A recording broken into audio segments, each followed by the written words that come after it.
نهایت په چپسو باندې برابرۍ نو آیا دا وته انسانانو لا پکې ملمانه کوي او کنا خرو غیان سپي به پکې سافری او راولې به ګرانو عزتمندو جنت له غوي سپه خر او دا چې کوم دې دا زناور دا نشیتله دې له انسانان دي انسان چاته ویل کیږي انسان هغه چاته ویل کیږي چې د قران کریم سره درې قسمه ارتباط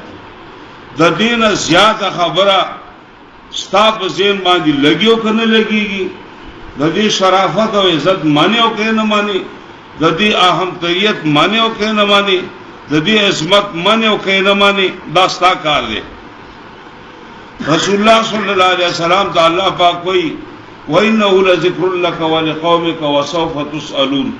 پیغمبر دا کتاب ستا شرافت دی او ستا د امت شرافت دی او زر دې چې تاسو بدر روشي د دې شرافت چې تا رسول دې کنه او قوم منلې دې کنه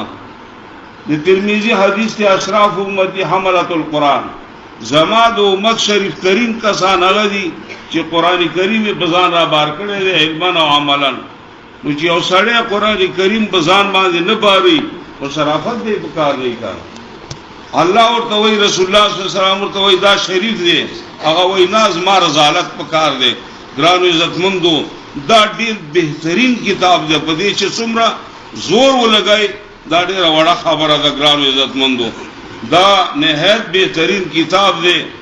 او نن د الله فضل احسان او کرم دی چې د دې کتاب په مناسبت د اختتام په مناسبت باندې تاسو تشریف راوړی دی الله دې تاسو عمر کې برکت واچي وخت کم دی او تاسو ته په پته یا نه زم دا اوس نو بسترینا راپورته شوی دا اختر بوره چې بیمار شوی ما اوس راپورته شوی وعده مې کړی و نو ما ویل چې زه مولوی صاحب لورشم او ورته کېنه مالتا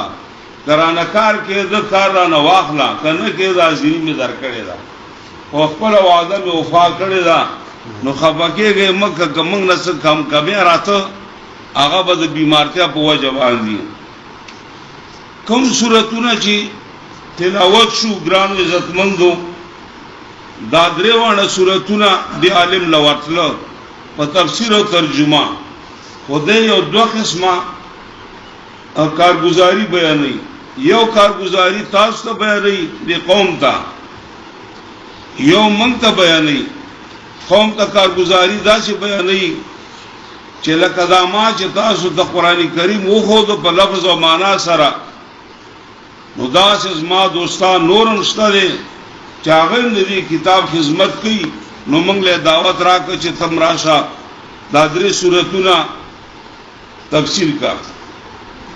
او موږ ته دا کارگزاری بیانوي چې زه په دې قوم کې يم او ما د دې قوم خدمت کړې ده خو خدمت دوه قسمه ده دوستانو یو خدمت دې چې د دنیا پروګرامونو سره تطبیق کیږي سړک د لاراتیر کا بجلی راتیر کا باغونه د جوړ کا موټر او سکوټر جوړ کا بیلونه جوړ کی یو دا خدمت ده دا رښتیا د قوم خدمت ده یو خدمت ده چې په دنیا کې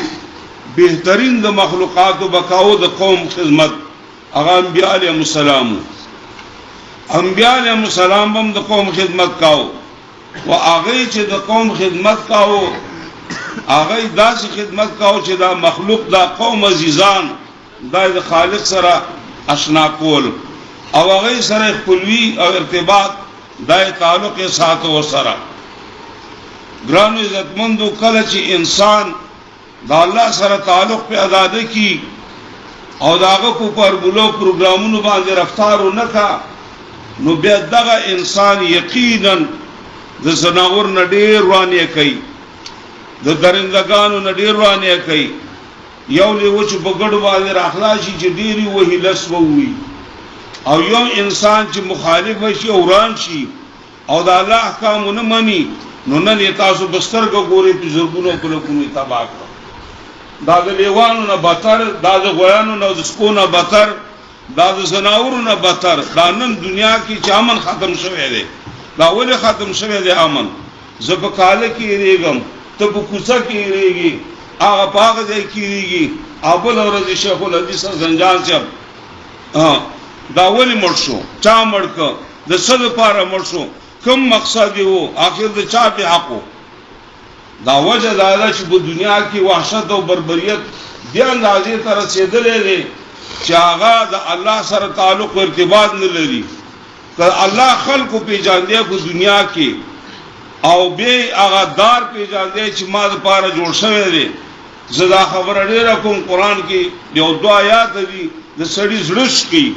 وَإِذَا الْمَوْءُودَةُ سُئِلَتْ بِأَيِّ ذَنبٍ قُتِلَتْ هغه ژوندۍ جلۍ چې خاخه شوی ده دا غینه تاسو کې دی چې په کوم جرم باندې دا وجل شوی ده نن یو سړی وجل شوی دی ماشين دی او توپی دی او لکه راکټینچری دی او هزار هزار شوی دی کله د ایمان داوی چې دا ماته به تر پورته کوي او دا چې ته مخ راوړي چې ولې دی وجلم څه پاره دی وجلم حدیث کې راځي آخر زمانہ کې به مرګ دمره اندازې ته ورسیږي چې یو سړی به بدی نه کوي چې زولې مرشوم څه لپاره مرشوم